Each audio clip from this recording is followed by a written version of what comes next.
Is it too early to call week 2 a must win? Because after watching the Packers last night, I feel like it's a must win. Welcome to the Tailgate Show. I'm Jeremy Kramer, aka AirDrive54 on Twitter.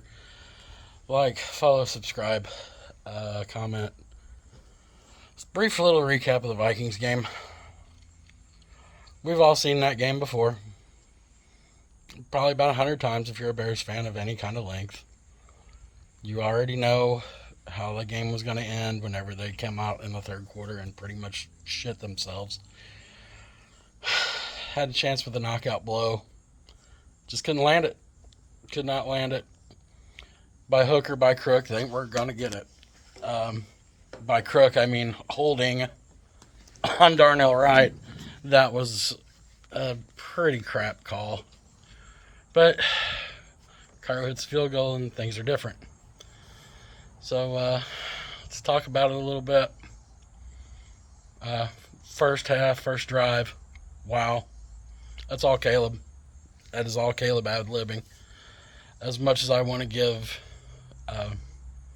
Coach credit, I mean, Johnson had a pretty decent game plan running there for a little bit. Then Brian Flores did not deviate. He knew he was in Caleb's head. He was in his bag early. Even though guys weren't getting home, he stayed consistent. Turned pressures up later in the game, obviously.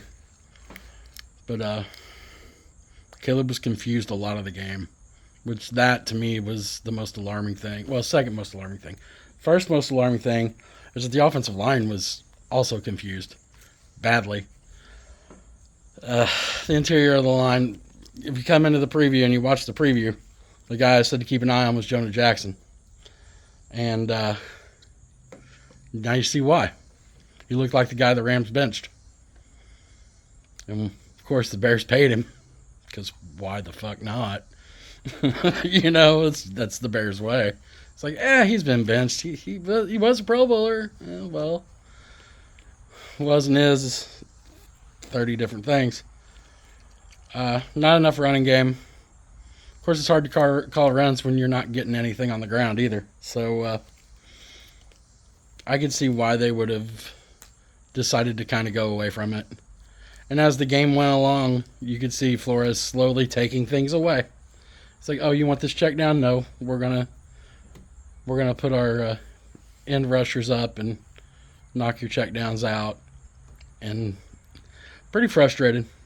Frustrating way to lose. Cairo misses a 50-yarder. And somebody put this on Twitter, and it was, or X, or whatever the fuck you're calling it. And it's a great point that should have been made. Cairo on the last kick, he could have kicked it. He could have kicked it directly out of bounds if he wanted to. It didn't have to go through the back of the end zone, although that would be ideal for field position. If the utmost importance is the clock, then the move has to be to kick it. Even if it means kicking it out of the bounds on the sideline, you got to do it. Well, that didn't happen. So, shoulda, coulda, woulda, didn't. You can't. The good news is you get to go to Detroit. Yay. They won't be motivated after the Packers pretty much shellacked them and they're coming home. And Ben Johnson's coming into town. And no, they won't be motivated at all. Fuck. That's just the way this is going to go. I don't know. It's the bleakest outlook to what we had hoped would be a positive season. Still is. Still can be positive. Got a lot to work on. Can't have 12 penalties. I don't care. Granted, I'm going to say 3 of them were real ticky-tack. And to be honest with you, on the pass interference, it's just bad luck. I don't know. I don't even know that it was much of anything other than the classic underthrown BS. So, yeah, just a tough pill to swallow. So you go to Detroit, right?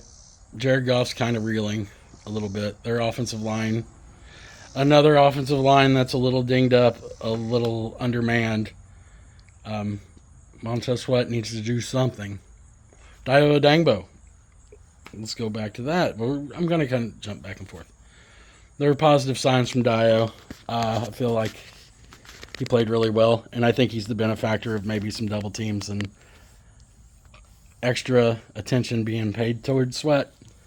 So there is a bonus and there is a plus to the way Sweat's played, but you just like to see him. He's just not going to be that dominant rusher that you could have had with a Hendrickson or, with any of the top 5 or 6 rushers. He's not that guy. And they're not asking him to be. They are asking him to be productive. I think they hoped he would mature into that. But he's just not that guy. You're not that guy, pal. So, anyway. We miss TJ. We miss TJ Edwards, namely in the fourth quarter. I know Sewell played great. I feel like for a spot start, hopefully it's just a spot start. But I feel like you can hang your head high knowing that guy's going to give you everything he's got. And he played pretty good in the run game. He did make a hell of a tackle in the third quarter where I can't remember who the running back was. They run like a counter, and it's wide open, and Noah grabs him and holds on to him. He only ends up getting like 6 or 7 when he would still be running. And this is Friday. That guy would still be running. So I don't think you can take too much negative away from your defense. No Sean. Right. Big pick 6. It felt good, that felt great. Felt good for him. And of course he ends up getting hurt later. But he played well enough in a spot start. I mean, that was a gettable Minnesota team. That's what's frustrating. You're not going to get a more gettable version of Minnesota the next time you play them. You just won't.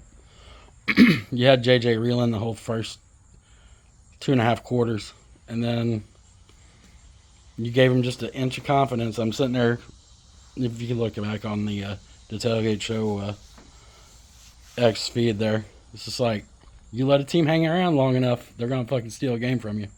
That's just what they did. Not only did they steal it, they flat out just took it away from you. Throwing for 2 touchdowns and rushing for 1 in the fourth quarter. Defense faded. That's brutal. That can't happen. Safety's getting out of position. Can't happen. And the same thing's going to happen this week. You got the Lions.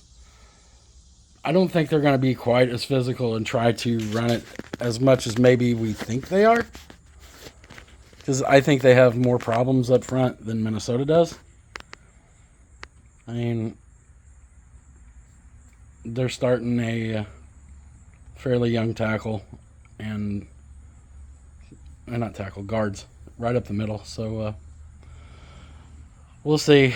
We talked about Goff. I look for Williams to become a player of interest this week. Him and Stevenson have had battles in the past, and I feel like that battle's not over. So we're going to find out real quick Sunday. So I feel like they're going to test Stevenson a lot. Let's see. Offensive line has to play well. This is the one where the tackles have to play well. I always thought that Minnesota was going to give us more problems through the middle, and they did. They did. Credit to them. They disguised their coverage as well. I feel like Detroit's going to just come pin their ears back and come try to get you. Aiden Hutchinson coming back off of his injury from last year in his homecoming, first home game. So I think we've already talked about that. So there's plenty of motivation for them all to play well. The only motivation a Bears fan or a Bears team should need is looking up in the standings and seeing Green Bay with two pretty solid wins. I mean, they pretty much dominated the Commanders, and they were put to bed early. They did the same thing to Detroit. So if you want to keep pace, and granted, you still have 2 games with the Packers, right? But you want to keep pace early. You don't want to get down. You don't want to go into a bye week 1-4, or God forbid 0-5 or something. So I feel like you need to get this. If you can get it, it needs to be gotten. You got to win. So any thoughts that you guys have, please leave them in the comments. Trying to think of anything else that I could think of. King Caleb's accuracy deep come into play. This is a team that you might be able to throw deep on if you get time. And credit to the tackles last week. They played well. They really did. I feel like for all the talk of Braxton Jones, he was the one. Him and Tooney were rock solid. Same with Wright. I feel like Wright, other than getting hosed on a holding call, which that happens. So can you do that? Can you replicate that and then improve on the interior? I don't know how much leash you give Jonah Jackson. I just don't. He missed blocks against Minnesota. He jumped off sides a couple of times, which it has been pointed out. It was not just him. I mean, you got Luke Newman over there. You also got Bateman. I just wouldn't. I don't care what you paid him. If he's not getting it done, get him out of there. So if the line can block, I think you can get Detroit deep. So that's going to be something you watch for. I think Anzalone, a.k.a. Anal Zone, versus the Bears tight ends is going to be an important matchup. Something to watch for. Can you get Loveland going? Can you get Cole going? Cole made a hell of a catch. I don't know that it was... I guess it was a catch, but it was sketchy. Luckily, they were in hurry up and it didn't get stopped. So, if you can get the tight ends going, don't throw hospital balls for DJ. Jesus Christ, that poor guy. He's a stud. He is an absolute stud.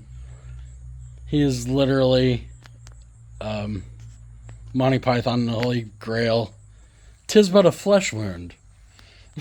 That's DJ Moore. He's not going to quit.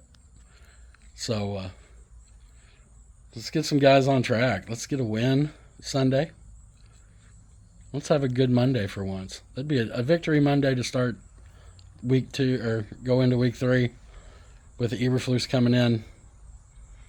That would feel really nice. So, as always, fellas and ladies, bear down, hold the fort. Good luck.